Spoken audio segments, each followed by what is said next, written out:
First up, Mr. Sam O'Sullivan. Hey Sam, how are you doing? Hope you're well. Thank you for sending your wildcard draft in. Now, you're going to struggle to see that. I can't see. You'll have to just give me. You just have to give me an overview. You're going to struggle to see that, but I'm going to try and talk you through Sam's team. He says, Hayley and Sam, this is what I've got so far. Lamptey, Maddison and Watkins are not necessarily nailed. So those are the ones that you're thinking about having I wouldn't say a punt on, but those are the ones that certainly Maddison and Watkins are quite lowly owned differentials, aren't they? And Chilwell could change if Mendy is out for the long term. So that's a bit of a reference there to the Chelsea goalkeeper. So we've noticed something else that happened this international break, guys. You wouldn't have escaped your notice that the new Chelsea goalkeeper has played one game, got a clean sheet, and now he's got a knock. Got no luck against their so keepers, unlucky, isn't it? So unlucky. So could Kepa be coming back in? And if he does that make Chilwell and the rest of the Chelsea assets less of an option for us? So he's got Trent, Lamptey and Chilwell at the back. James Rodriguez, Maddison, De Bruyne and Salah. Kane, Watkins and Brewster up front with Ayling, Souček and Walker Peters on the bench. What I particularly liked about Sam's team, by the way, is that I thought it was quite well balanced. If you look at that, and we talked before at the top of the show about having this, COVID-19 balance in your squad, and these players that can all of a sudden drop out on a Friday night or a Sunday morning, and you've already spent your transfer, let's say, you're gonna need your bench. And what Sam has done here is put together a very sensible looking team. That front three is pretty much my front three now. Are you going for that? Kane and Watkins? Yeah. And Brewster? So I've done the Watkins transfer already. Have you really? Yeah, I did it before. Spoiler alert. Well, yeah, I suppose I haven't told you that. I did it when we got off the live stream last Sunday night. Wow. I took Shay Adams out and put Ollie Watkins in because Shay Adams has been well unlucky, hasn't he? He has been well unlucky. So unlucky. But I just can't do it again. I did it for so much of last season with Shay Adams, and I just can't do it again. And last Sunday, the only reason I went early is because apparently he was going to take a price drop, and I don't think he ever did. But whatever, I've done it. Right. But I like that front three. Kane captain Sam against West Ham. Like that. Very good. Very good. What do you think about James? Just quickly, because we've got a few of these to get through. James Maddison in the midfield there. I really like Maddison, and I think he makes a big difference to that Leicester side, but the injury issue would worry me as a wildcard pick. Because he came back, scored a worldie. But only came back for a little bit, and then went off injured, and then didn't come in for the next game because he was left out the squad again. Yeah, it's a bit... Is he managing something there? Was there any Everton players in there? Yes, James Rodriguez in the mid. Yeah. In the mid. So no Dominic Calvert-Lewin. Nice rotation, I think, between Walker Peters and Lamptey. We spoke before this season about how Brighton and Southampton rotate well. Yeah. And we talked about it in the context of McCarthy and Ryan, but I think that equally makes sense with Lamptey and Walker Peters. So Sam, I've not too much to say to Sam. I think you're on the right lines there, mate. You're on the right lines. Let's have a look at Adrian Harid. So Adrian, how are we doing? Very nice to see you. Thank you for the wildcard draft. Another one, Sam, that's going Kane captain up front. This time twinning him with Heung-min Son in midfield. So this will clearly get the Sam Bonfield seal of approval. He says, Hayley and Sam, this is my wildcard. I still worry about not having De Bruyne though. So no KDB in this wildcard. So either I have Kane and Anguissa or De Bruyne and Brewster. By the way, I've got 5 million in the bank in case Pulisic comes in and Rodriguez suddenly stalls. So he's got a bit in the bank. So 0.5, not 5 million. I was going to say. Yeah. 5 million? So 500,000, 0.5 in the bank to go Rodriguez to Pulisic. Okay. If Pulisic starts firing or Rodriguez starts regressing. Given that he's got Calvert-Lewin up front, I think that's a reasonable strategy. Yes, me too. To upgrade to that Chelsea midfield. Yeah. I don't necessarily see much regression in Rodriguez though. I think Rodriguez looks really good. Nor do I. Who's that extra striker next to Kane? It's Callum Wilson. It's Kane, Callum Wilson and Calvert-Lewin. Wow, that's a front three. Up front. So we've got the Son and Kane piece going on in there. We've got the Salah, but clearly Adrian is concerned about the no Kevin De Bruyne. How are we feeling about that? If I was wildcarding, I don't think I'd have Kevin De Bruyne. What? No, genuinely, I don't. What? Goodness me, no Kevin De Bruyne. I've seen a lot of wildcards without Kevin De Bruyne. This guy is the FPL god. But it's not really to do with Kevin, is it? Look at the rest of Man City. They're falling apart. They've got no Aguero. They've got no Jesus. They're coming back. Got no Just about to come back. Well, Jesus isn't back till the 24th of October. And Aguero, if he comes back, he's going to be rushed back, which means he's not going to be able to play for 90 minutes. Now, all right, we know what Aguero can do even in 30 minutes. But if they've got no Sterling either, who the hell are they playing in these games? I think KDB without a Man City squad is a lot of money for what you potentially get, as we've seen in the last 2 game weeks. Wow. All right. Well, Adrian, I'm afraid we're split there, mate, because I'm absolutely having Kevin De Bruyne in my wildcard team, and he's going absolutely nowhere. But there's an obvious plan for it there, because if suddenly Man City improve at the end of October, that sort of coincides with the Spurs fixtures getting more difficult. So you can always go with one of the Spurs players and swap them out for Kevin. I think that is what I like about Adrian's team, is he's got what's the word we always use at the beginning of the season? Be flexible, don't we say that? Be flexible. There, yeah. So within 2 moves, be able to get to a Kevin De Bruyne, or within 2 moves, be able to get to a Salah if you don't have him, right? And a few of you guys in the live chat are saying, James Ward, Kevin's a season keeper. Nuclear Atoms, never count out KDB. Bossman525, you can't get rid of KDB. Adam France is saying 1 pen and KDB is essential. This is why I'm having him. Despite everything that we've seen so far this season with the penalties, because that plays a big part in it as well, and you know what he's like with the penalties. He's just so creative. Even today for Belgium against England, he was creating so many chances for Carrasco and a few of the others. They were just fluffing their lines, weren't they? Now, of course, we did see him give it a bit of that, and giving it to Martinez at heart. I need to come off, blah blah blah. So we obviously need to keep an eye on a potential Kevin De Bruyne injury. But if he's fit and firing, if there's nothing in that injury, he's in for me all day long. I just wouldn't go without him. You're speaking to the converted really with me. I owned him for every single week last season, but the way Man City are currently, it's a lot of money for a player that is kind of dragging the rest of the Man City team along, and I'm not seeing a lot to be inspired by at Manchester City right now. Yeah, okay. Well, listen, the fixtures of Man City, by the way: Arsenal at home, which could be a few goals; West Ham away, Sheffield United away, which is a game where I think you'd want some Man City players. Then it's the big one. It's Liverpool in game week 8 at home, and then Spurs away. So listen, if you are going to go without Kevin De Bruyne, it's risky, but it's a risk that could pay off given those fixtures and the form for Man City, depending on what you're going to do with that money, I think. Oh, there we go. Double Spurs, no KDB. This is a wildcard draft built by you, I'm sure. This is Harry Redknapp's fantasy team. This is. What are we saying about this? So he's going Kane and Anguissa or De Bruyne and Brewster. How do we feel about that? Still fancy the Kane pick, don't you? I do at the moment. The fixtures do shift later, but I do think for now the partnership is so good at Spurs that I would have them too for the next few weeks. I absolutely fancy Kane as well, but Adrian, I have to say, not at the expense of Kevin De Bruyne for me. I would find a way to get them both. Agree to disagree. I will find a way to get them both. Take Trent out. Pointless. Well, possibly. Next wildcard draft comes from Matt D in the Slack. Thank you, Matt, for the wildcard draft. No comments here, Sam. He just says, boom, here's my wildcard draft. Here it is. Have a look at that. What do you think? Right, tell me who they are, because I can't see them. These are actually particularly small. Do you know what's interesting when I'm screenshotting all of these from the Slack? Everyone's got a different phone, haven't they? So they're either like wide or long. It's quite difficult. He's gone for seeing Brewster in a lot of drafts now. Makes a lot of sense. And I have to say, if he does get his Sheffield United debut... Wilder said he's going to. In game week 5. Has Wilder said that? Wilder said he's going to play him against Fulham. Well, listen, him against Fulham could be the perfect start for him. After that, it's quite difficult, right? So Sheffield United's fixtures after that are Liverpool. Wouldn't he like to score in that game? But 4.5, best bench. Well, this is it. Liverpool, Man City, Chelsea, and then West Ham in 9. But at 4.5, you bench him. That's what he's there for, right? They're rubbish. But well, they are at the minute. They can't, But even Liverpool, I'd play him against Liverpool. Adrian's awful. I would do. Azzy is saying, hey Azzy, definitely a template starting to emerge again with these wildcards. I think you're right, mate. But the way that FPL's going this season, it's my concern, and I've been trying not to do this, is to build a wildcard based on chasing game week 4's points. Because it'd be really easy to get Jackie Grealish and Son and Kane, etc., wouldn't it? But my view is that you need to look ahead. You need to look ahead to the fact that City are going to have their players coming back. Liverpool are not going to lose 7-2 again, right? That Klopp just won't let that happen. Next time. Don't you even start with me. You've got to think about Chelsea and their players are coming back.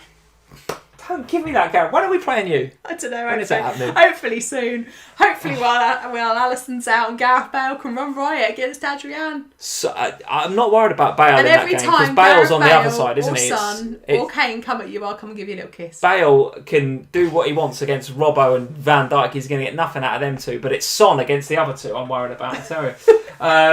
Let's see about Matt's draft then. So he's got Brewster, Wilson and Calvert-Lewin up front. So he's kind of taken a bit of a budget approach to that front line, Sam. And then midfield, he's splashing the cash. So he's gone Salah and De Bruyne and Son and Rodriguez and Trossard as well, which is a nice pick, I think. Yeah. Trent, Charlie Taylor, James Justin and Lamptey at the back. So very much a midfield heavy draft there with Son as potential bus team captain, if you like, for game week 5.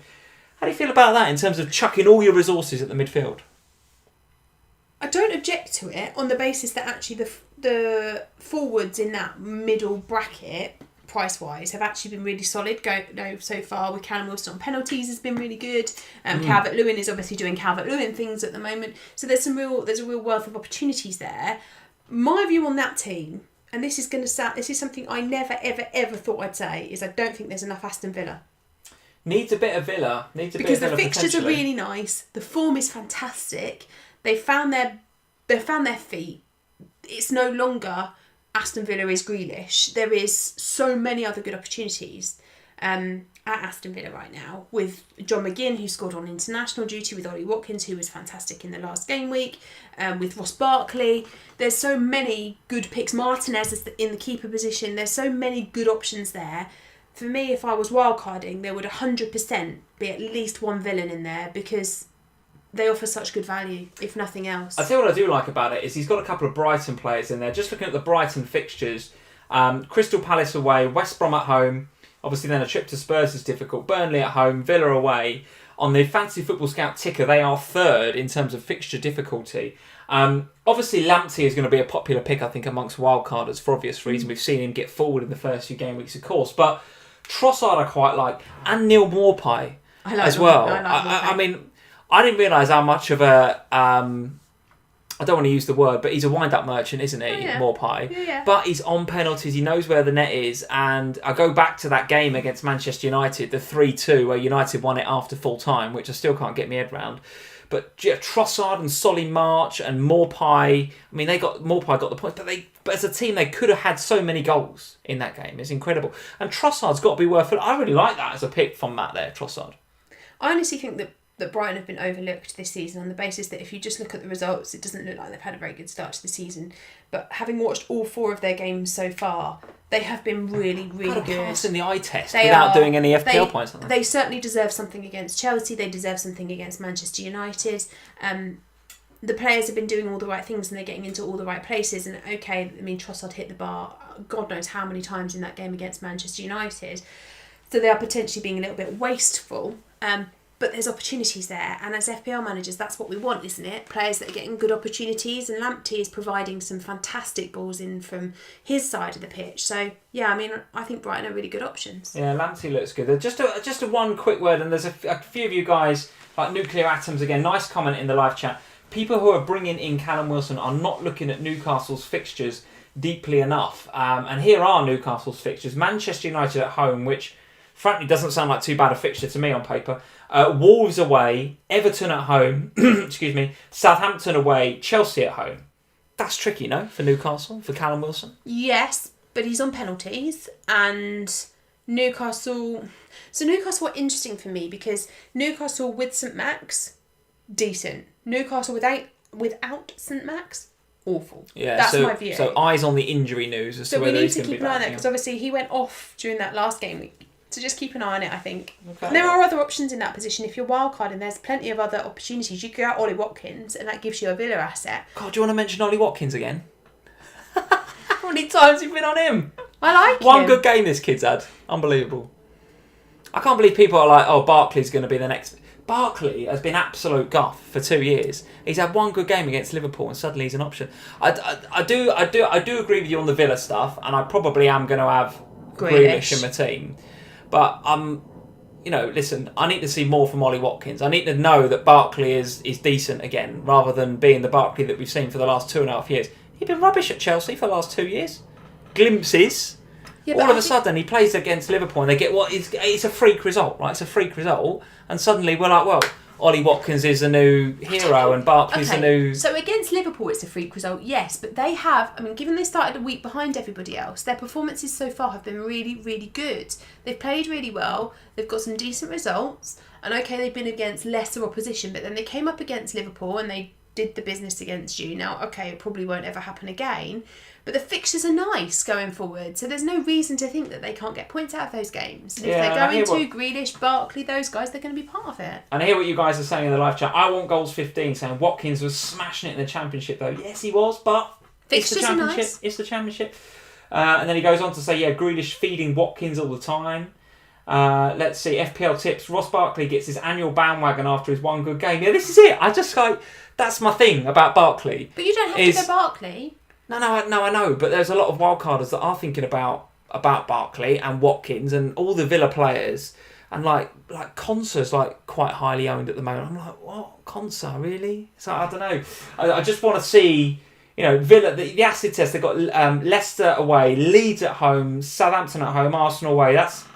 That's reasonable fixtures, but they are tough. I mean, there's against teams that score goals and they're in form. Leeds, obviously a good side to watch. I like watching them. Southampton as well. Arsenal away, tricky little game for Villa. So I'm probably going to have Grealish because of the talismanic nature of the man and the free kicks and the penalties and everything else. But no, Barkley I'll leave for now. That's going to haunt me, innit? 2 weeks from now, Barkley's going to be absolutely essential. I literally can't wait to come back on at the weekend when Watkins has got hat-trick. Let's have a look at Shady El Makawi's team. So thank you, Shady, for the message on Slack. He's saying, Hayley and Sam, hopefully this is my final draft unless we I rip get it apart. unless I do a load of other things like get Pulisic in for Rodriguez and sacrifice one of the 4.5 defenders. So he already has a 4.0 defender in his team in Tyrick Mitchell, who is one. If I was wildcarding right now, I don't think I would have him based on the fact that Van Aanholt's going to come back any minute now. But what Shady is saying is that I think what he's saying is that he would sacrifice one of his other 4.5s, which would either be Dallas or Webster, bring them down to another 4.0. I guess Ferguson or Dunn, I guess, are the only other 4.0s that we've been discussing, so that he can do Rodriguez to Pulisic. Your thoughts much appreciated. So again, here's another guy that's gone heavy in the midfield. Salah, De Bruyne, Rodriguez, Grealish, Heung-min Son. Whoa! Very, very heavy midfield. Reasonably heavy at the back as well with Chilwell and Robertson, although he's got Dallas and Webster alongside those guys. And then going for the budget up front. So Calvert-Lewin, Maupay and Brewster up front. So again, a little bit like the draft we saw a second ago, heavy in the midfield. Just a quick word on that one. I like the front three. I think you can get away with it there. That back line would really worry me because I'm not convinced that Mitchell's going to stay in that team for much longer. Patrick Van Aanholt is back in training and it's just match fitness. Yeah, but that's your 4.0. I mean, on any given week, he's playing Robertson and Chilwell, perfect. Dallas and I think I'd have Lamptey over Webster. Are they the same price? Lamptey's gone up a bit, Lamptey's gone up a bit. Maybe that's a bit inhibitive for this team, I don't know. But if I was wildcarding, I think I'd find a way to have Lamptey over Webster. But what are the keepers? Martinez and McCarthy. Well, they're nice. Yeah, so decent goalkeepers. I do like that midfield. It's big. It's a big midfield, isn't it? But there's plenty of cash cows in there. Do you know what I mean? There is. If you want to move Son out down to a Souček so you can get Kane or Aguero or something like that, it's doable within 2 moves, isn't it? It's reasonably flexible. I wouldn't say there's too much bad about that. I'm not sure. The one thing that I have seen in a lot of drafts, and obviously this one as well, is the Rodriguez and Calvert-Lewin double up. If you're on a wild card now, given Everton's fixtures read like this, obviously Liverpool next, Southampton and Newcastle away, then Man United at home in the next 4. How are you feeling about that double up for Everton, Rodriguez and Calvert-Lewin? So I'd have Calvert-Lewin. If I was wildcarding, I'd have bought in DCL. The Rodriguez thing is really interesting to me, and maybe it's because I've spent a lot of time with you, because I like him. I think from a football point of view, he's lovely to watch. He plays beautiful football, but there was a lot of frustration watching him. And I was thinking I'd be annoyed if I owned him because he's assisting the assist all the time. He's putting in these beautiful balls, but then they're going to the guy that eventually gets the assist. And And it did change when Richarlison went off, the Gary theory again. But I think the reality is, if Richarlison's back, then do we see James revert back to type, which is that he sits a bit, not deep, but he sits deeper than Richarlison anyway. He doesn't go with such gusto. And if that's the case, could we spend our FPL pounds better? Like, is there a better double up than the Everton one?